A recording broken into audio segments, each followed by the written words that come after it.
Floods have been one of humanity's greatest threats since time immemorial. During the rainy season, rivers overflow, inundating hard-earned crops, demolishing carefully constructed homes, and claiming numerous lives. The affected people are left with no choice but to flee, seeking shelter wherever possible and enduring harsh living conditions.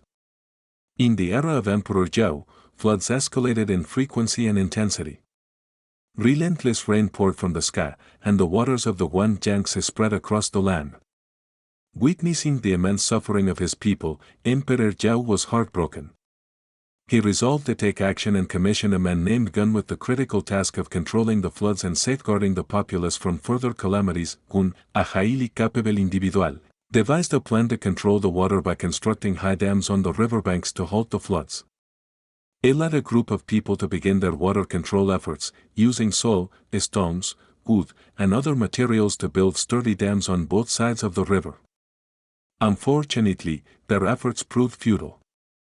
The floods were overpowering, and the dikes were too weak. Heavy rain would cause the river to rise dramatically, relentlessly striking the embankment. Oilers and fractures would form in the dikes, allowing the floodwaters to burst forth and cause havoc. Despite their relentless efforts, Gun and his team could not fix the issue, spending 9 years with nothing to show for it.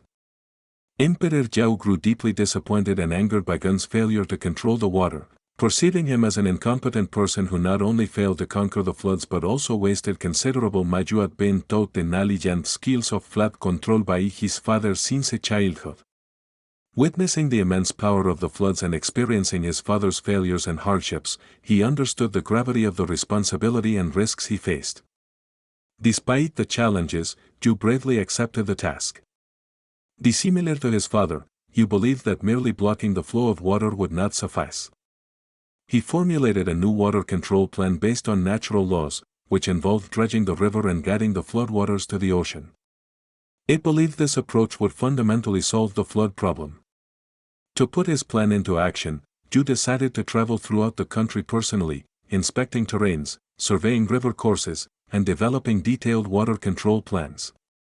Accompanied by assistants, he embarked on a challenging journey, traversing Kyushu's land, crossing mountains and rivers, measuring terrain heights, determining river directions, and marking water levels.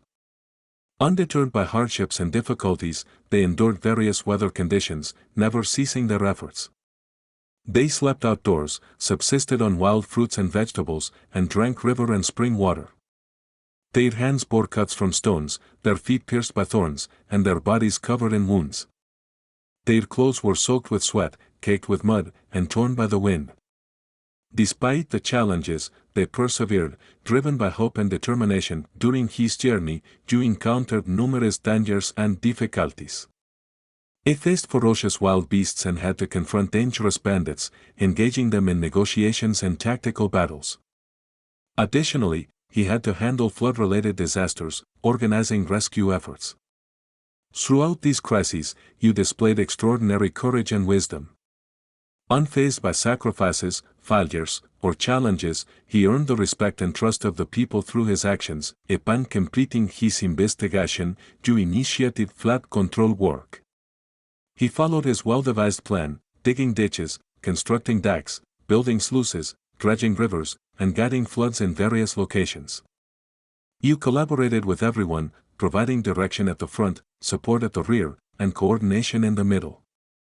Using the simplest tools under the most challenging conditions and within tight time frames, he successfully accomplished extensive projects. During the period of flood control, Zhao never forgot his family, especially his beloved girl, Mhiao.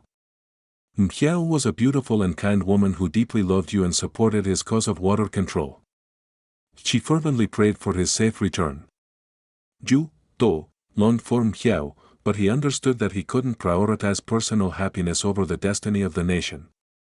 He channeled his longing for Mhiao into motivation for water control, promising that they would marry after resolving the water crisis. Eventually, Zhao and Mhiao got married, but their married life was far from happy. Zhao's commitment to water control meant he couldn't be with Mhiao. Only 4 days after their wedding, Zhao bid farewell to Mhiao and immersed himself in water control work. He assured her that once the water situation was resolved, he would return to be with her. Though Mhiao felt sad, she never blamed you. She understood his selfless dedication to the people of China and silently waited for his return, wishing him success. In the meantime, Mhiao gave birth to a son named Qi. Qi inherited his father's intelligence, bravery, and kindness, and Mhiao cherished him dearly. Qi instilled in Qi a deep respect for his father, encouraging him to learn from you and assist him in his endeavors. Despite never meeting his sons, Yu still missed them greatly. During his flood control missions, Yu passed by his home 3 times but refrained from visiting Mhiao and Qi. The first time, he heard the cries of newborn Qi and Mhiao's painful moans during childbirth. His heart urged him to go inside, but he resisted, knowing he couldn't abandon his water control duties.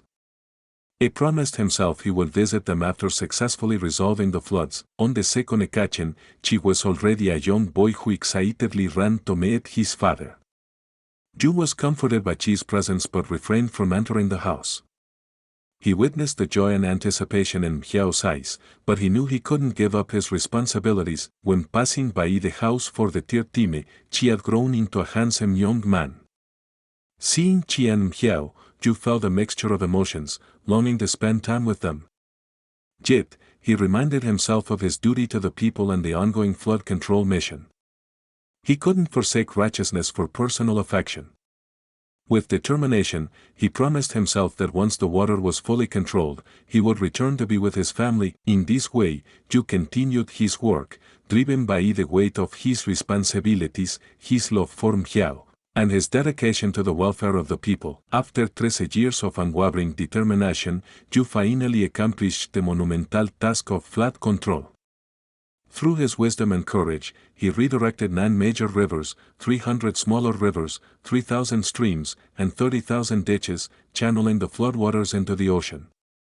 His efforts revitalized the land, fostering agricultural development, and ushering in an era of prosperity and contentment for the people. This tale of Yu's flood control is both tragic and heartwarming, a narrative marked by sacrifice and unwavering dedication.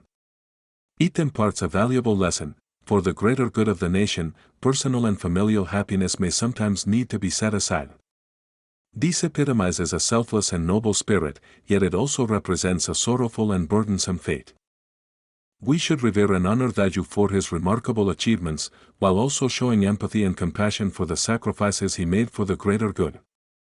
We must remember his exceptional deeds and story, as well as his love for his family. In gratitude, we should acknowledge his contributions to our society. Let us learn from his wisdom and bravery, inheriting his legacy and ambition. As we pay tribute to Yu, may we be inspired to continue his noble endeavor, applying his lessons in our pursuit of a better, harmonious world.